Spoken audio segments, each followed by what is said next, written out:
LIC अपना 5% stake sale कर रहा है। इस केस में आप खुद अप्लाई कर सकते हैं या आपके स्पाउस, दोनों में से एक ही अप्लाई कर सकते हैं under policy holder reservation portion. तो यहाँ पे ये भी तो हो सकता है कि जो LIC के एम्प्लॉयज हैं उनकी भी LIC पॉलिसीज हो, क्वाइट पॉसिबल। यही पूछते हैं कि कौन सी पॉलिसीज एलिजिबल है, कौन ले सकता है ये IPO।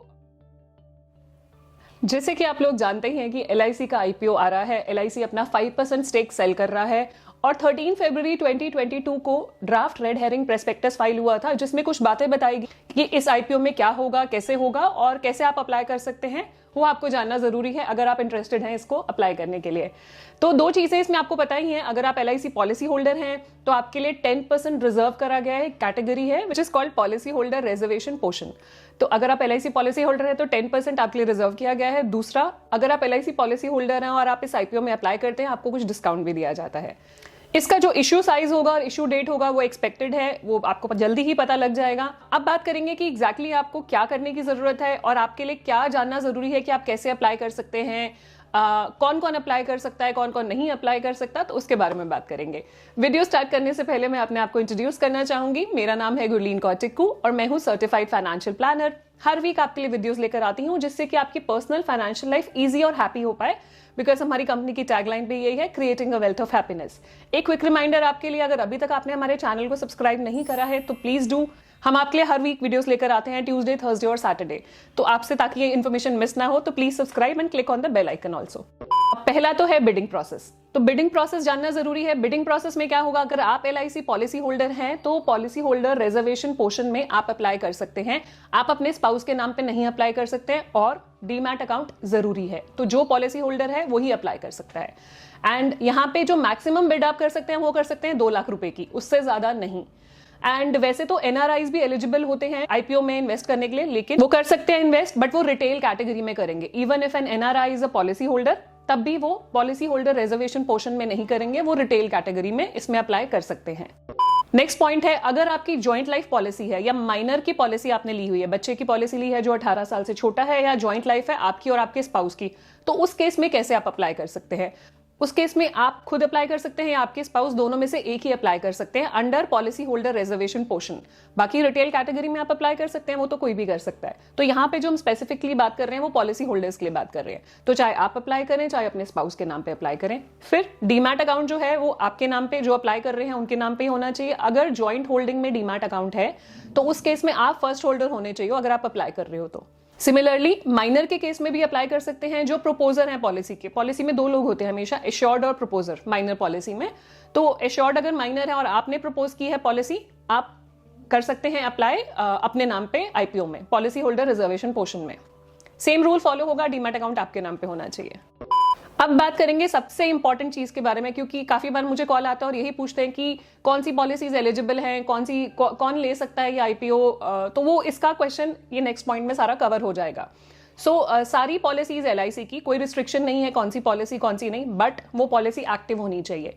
वो पॉलिसी की मेच्योरिटी नहीं होनी चाहिए, मतलब मेच्योरिटी एग्जिट नहीं हुई होनी चाहिए LIC के सिस्टम से।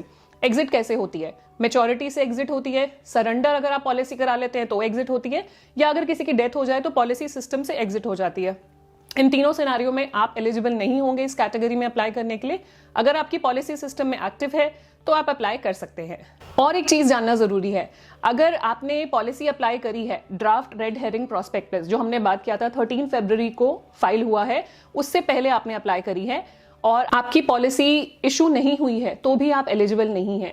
अगर आपकी पॉलिसी इशू हो चुकी है 13 फरवरी 2022 से पहले as per draft red herring prospectus, तो आप अप्लाई कर सकते हैं इस IPO में। एक और चीज बताना चाहूंगी, मान लीजिए कई बार ऐसा होता है कि कुछ पेंशन पॉलिसीज चल रही होती हैं। लेट्स से हस्बैंड ने अपने नाम पे ली और उनके बाद उनकी वाइफ को, उनके स्पाउस को पेंशन मिल रही है, तो वो पॉलिसी में भी वो स्पाउस अप्लाई नहीं कर सकते under policy holder reservation category, because वो खुद डायरेक्ट पॉलिसी होल्डर नहीं है LIC के, वो बेनिफिशियरी हैं, बेनिफिट्स ले रहे हैं, तो वो भी अप्लाई नहीं कर सकते हैं। नेक्स्ट बात करेंगे बिडिंग सिनेरियो की। जैसे LIC ने आपके लिए रिजर्व की है category which is policy holder reservation portion, वैसे ही LIC के एम्प्लॉइज के लिए भी रिजर्व करा है which is called employees reservation portion. तो यहाँ पे ये भी तो हो सकता है कि जो LIC के एम्प्लॉइज हैं उनकी भी LIC पॉलिसीज हो, क्वाइट पॉसिबल, और होगा ही, मोस्टली होता ही है। तो उस केस में क्या कर सकते हैं, जो एम्प्लॉइज हैं वो एम्प्लॉई रिजर्वेशन पोर्शन में भी अप्लाई कर सकते हैं और वो पॉलिसी होल्डर रिजर्वेशन पोर्शन में भी अप्लाई कर सकते हैं। दोनों बिड्स आपकी वैलिड रहेंगी, वो रिजेक्ट नहीं होंगी, मतलब मल्टीपल बिड्स बोल के उसको रिजेक्ट नहीं किया जाएगा। नेक्स्ट है लास्ट, कई बार ऐसा होता है कि लॉक इन पीरियड होता है, तो लॉक इन पीरियड पे बात कर लेंगे। जैसे आप आईपीओ अप्लाई करते हैं और आपको अलॉटमेंट हो जाती है, उसके बाद अगर आप बेचना चाहें आप कभी भी सेल कर सकते हैं, कोई लॉक इन पीरियड नहीं है, एलआईसी की तरफ से कोई रिस्ट्रिक्शन नहीं है। तो आई एम श्योर मैंने आपके सारे क्वेश्चंस का आंसर दे दिया इस वीडियो में। अगर आप करना चाह रहे हैं आईपीओ में अप्लाई तो कर सकते हैं। एंड ध्यान रखिएगा इन बातों का जो मैंने आपको बताई कि कौन अप्लाई कर सकता है, किसके बिहाफ पे आप अप्लाई कर सकते हैं और कौन से पॉलिसी होल्डर्स एलिजिबल है। आई होप आपको ये वीडियो यूजफुल लगी होगी। एंड एक लास्ट में चीज बताना चाहूंगी कि अगर अभी तक आपने पैन लिंक नहीं करा है एलआईसी पॉलिसीज के साथ, तो आप ये आईपीओ में जो आपका पॉलिसी होल्डर रिजर्वेशन कैटेगरी में अप्लाई नहीं कर पाएंगे। तो please do that as soon as possible. मैं पैन लिंक की पहले भी वीडियो बना चुकी हूँ कि कैसे कर सकते हैं आप, मैं उसका डिस्क्रिप्शन में भी लिंक दे रही हूँ और मैं फिर से लिंक लगा रही हूँ कि आप पैन अपनी पॉलिसीज में कैसे अपडेट कर सकते हैं। ऑनलाइन कर सकते हैं, क्वाइट सिंपल प्रोसेस है, कीजिएगा। कोई भी प्रॉब्लम हुई तो प्लीज बताइएगा नीचे कमेंट सेक्शन में, और हमें कॉन्टैक्ट भी कर सकते हैं आप। ईमेल आईडी और व्हाट्सएप नंबर नीचे दिया गया है। Thank you so much for watching the video. Stay safe, take care, bye bye. Which is policy holder reserve. एक मिनट नहीं रुको, फिर से करते हैं, चलते हैं विदाउट एनी वेस्टिंग। कुछ गड़बड़ हो रहा है आज, फिर से करते हैं, ठीक है। ये हटा देना allotment. Yes, you can do it.